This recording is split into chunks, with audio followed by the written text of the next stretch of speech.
After it was exposed that mnet's produced franchise was a glorified rigging contest, mnet sat patiently, waiting for the next time they could use their survival show know-how to launch another successful group. Little did they know how difficult it would be to gain back the trust of the public, who were slowly becoming indifferent to the survival show process. In August of 2021, mnet came crawling back with Girls Planet 999, a new take on the Produce 48 series, adding Chinese trainees into the mix. The show was introduced to test the waters, an experiment if you will. Are people going to be able to forgive and forget so mnet could go back to making a fortune? For what seemed like no more than a curation of doctored events and favoured contestants, Girls Planet 999 lacked the flair of its predecessor, the Produce series.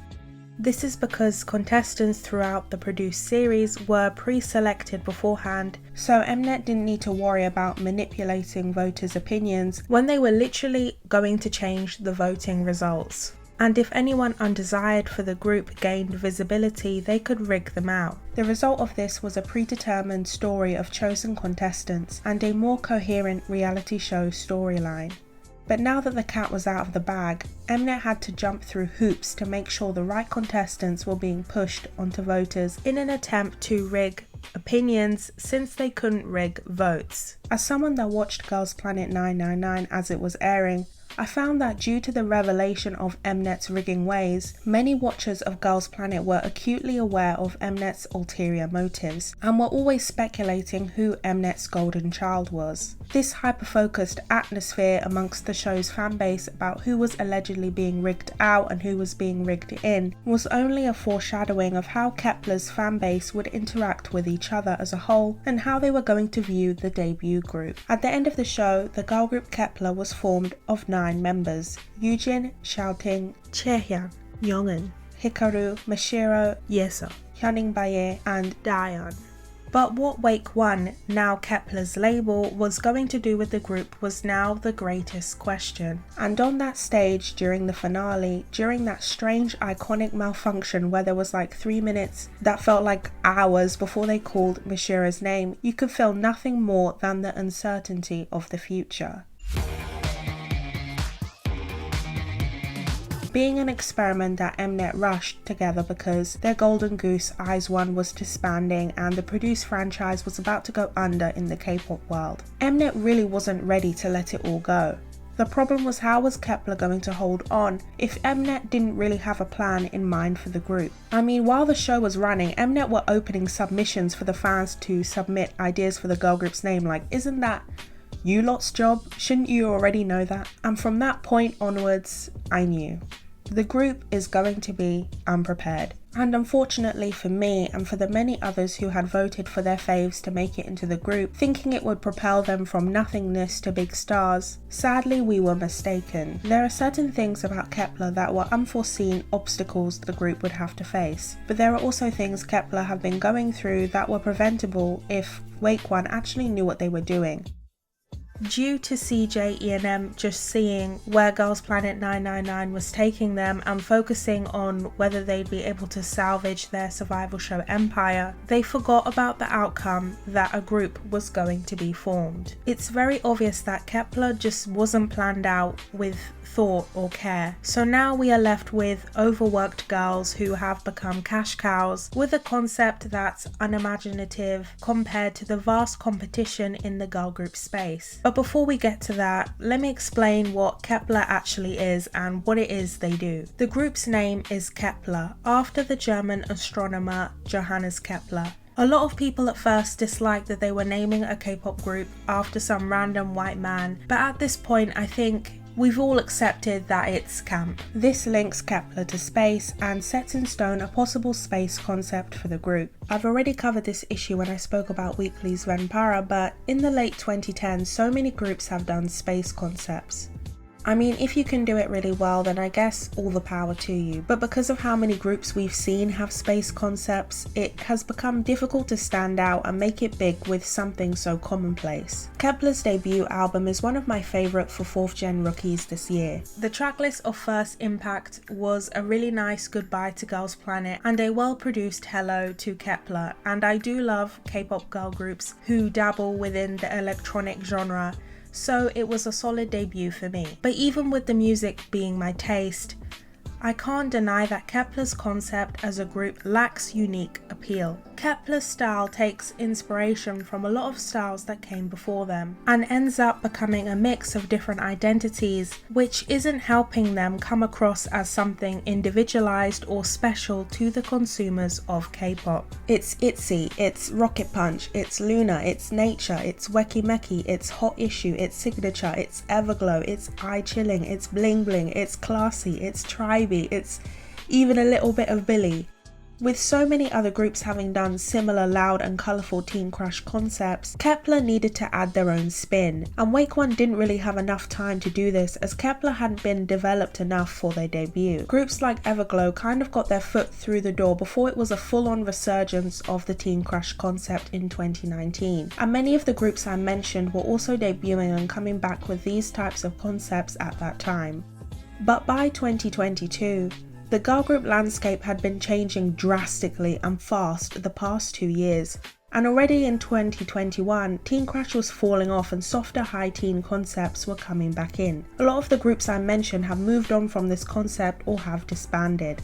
kep1er debuting in 2022 with this form of concept with Wadada made it feel dated to 2019. It didn't help that Wake1 didn't really put their all into presenting Wadada. The music video is just underdeveloped and doesn't really grab your attention. Remember that the La Vie en Rose music video was beautiful and had an elegant concept that was just on the cusp of becoming popular at the time, which helped ensure IZ*ONE were bringing something new to the table to stay relevant.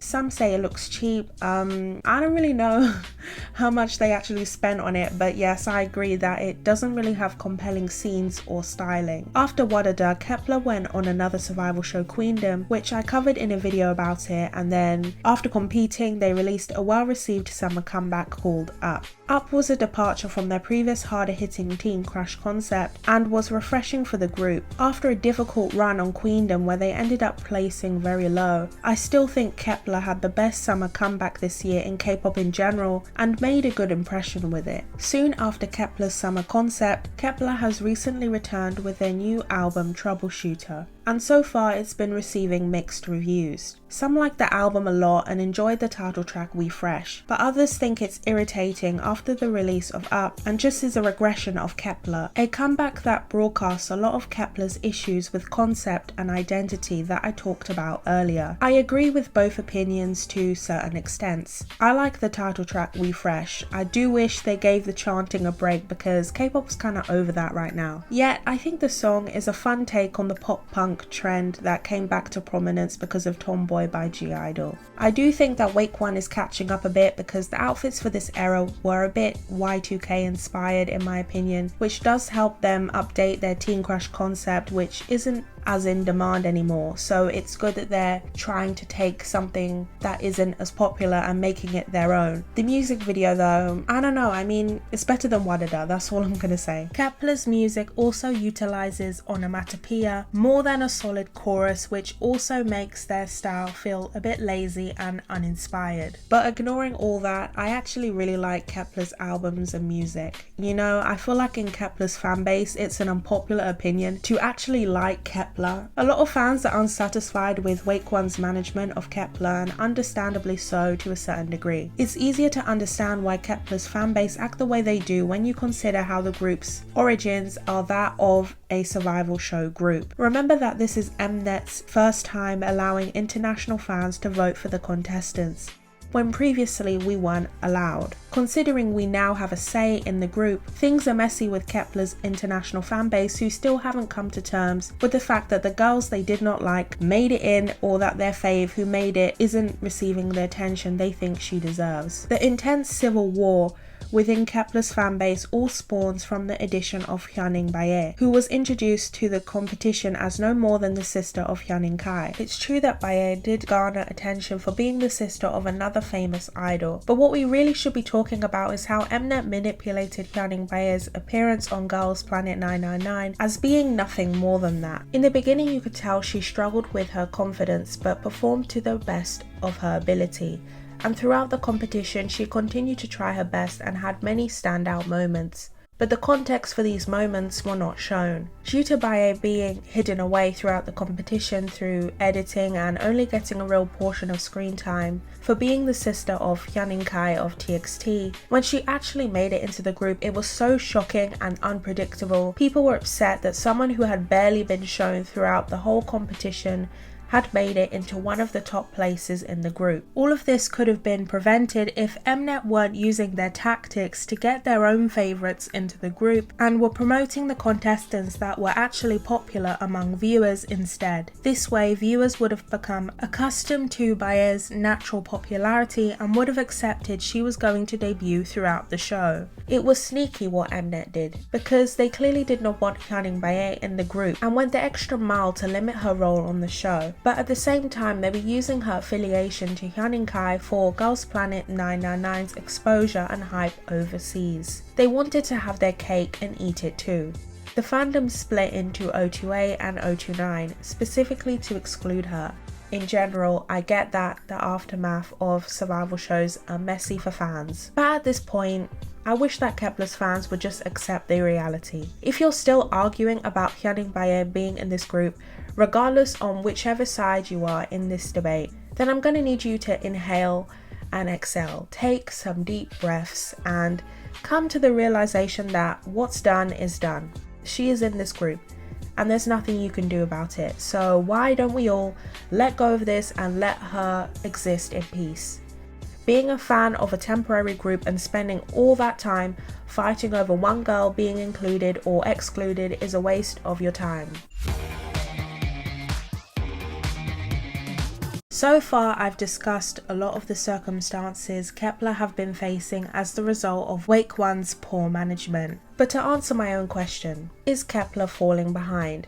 I actually believe that this is only the case because of issues that Wakeone couldn't have overseen or known beforehand. I think we all knew there would be a lot of new girl groups, or it girl groups I should say, that would be coming out this year and the last, but to this extent, wow. It feels like for 3 months this new girl group is the new biggest thing in K-pop, and then another girl group debuts and then they're everything that's big in K-pop, and then everyone moves on to obsessing over that girl group, and then the cycle just repeats and repeats and repeats. I've never seen this much saturation of big girl groups in K-pop like ever.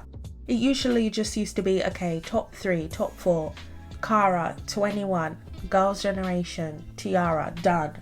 But now it's like we got like a top 10, I'm sure.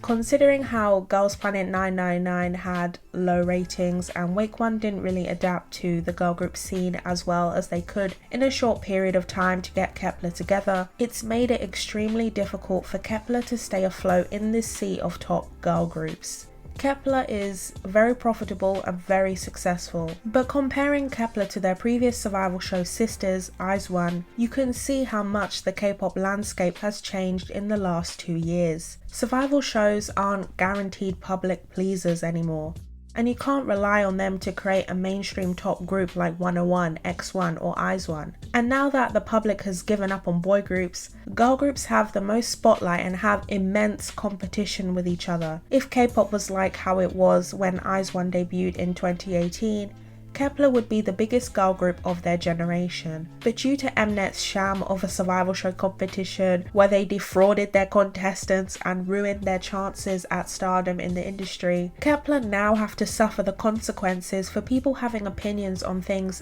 they weren't a part of. The bizarre state of a survival show girl group not being at the very top of the industry just goes to show the downsides of the survival show system and its reality when it's not rigged. If you can't rig members into the group for a concept they'll all shine in, it becomes difficult to accommodate all the members for one singular concept. I mean, they have Yujin doing Teen Crush, like she said that those types of concepts don't really help her stand out, but poor girl, you know. I mean, the audience who watches these shows aren't good at creating groups. They are good at voting for their favourite idol alone. This has to be partially why Mnet felt compelled to rig certain people out. Of course, the money, the bribes, I get it, but because they had already known that if they actually let voters choose the members of the group instead of crafting an illusion that they were, we'd be left with a group like kep1er, where the fans fight every single hour, wanting this member gone or getting angry that the group hasn't been turned into a solo project for one member they love the most. Instead of kep1er becoming the next girl group to fill IZ*ONE's shoes as CJ E&M's moneymaker, kep1er reminds me a lot of the first ever attempt at using the survival show formula, IOI, where they just followed the trends of what the other girl groups were doing and didn't establish a true identity for the group. I can only hope, as someone who watched Girls Planet 999 every week and voted every day for who I thought deserved to debut the most, that Wake1 doesn't give up on kep1er and they try to establish something unique for them as time passes. After all, isn't the fact kep1er selling 200k albums impressive enough? It's only because the bar has been raised so high we don't recognise that a lot of girl groups' lows are quite high if we consider the past. But today, in this day and age in K-pop, all the top girl groups right now have innovative concepts and distinct styles. It was either you innovate or you get left behind, and sadly Wake1 didn't get the memo. Even if this type of teen crush is evaporating in K-pop, I still will be enjoying Refresh. There are improvements that need to be made, but I'm going to stay positive that kep1er will get there eventually.